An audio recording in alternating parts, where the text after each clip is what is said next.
25 years దేవునితో బ్రతికి బాప్తిజం తీసుకున్న వ్యక్తి మరణిస్తే ఎక్కడికి పోతాడు? నేను సింపుల్ గా వేరేలాగా క్యాజువల్ టాకింగ్, ఓకే? 25 years ఒక ఆమెని లేకపోతే ఒక ఆయన్ని డేటింగ్ చేసావు.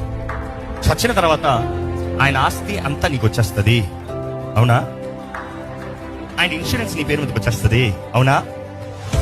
ఆయన జాబ్ నీ పేరు మీదకి వచ్చేస్తుంది, అవునా? వై?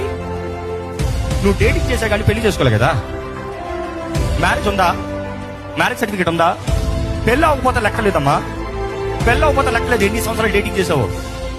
25 years యేసుతో ఉన్నానంటున్నావు. 25 years లో ఒక్కరోజు కూడా బాప్తిజం తీసుకోవాలని తలపు రాలేదా? 25 years దేవుడిని వెంబడించారంటున్నావు. 25 years లో ఒక్కరోజు కూడా దేవా నా జీవితాన్ని నీతో పెడతాను, ఇదిగో నీతో నిబంధన చేస్తాను నిబంధనలో తెగలేదా? 25 years దేవుడిని ఎరుగున్నావు కానీ ఆయన బలలో ఒక్కరోజు కూడా పాల్గొని పొందలేదు. How can it be value?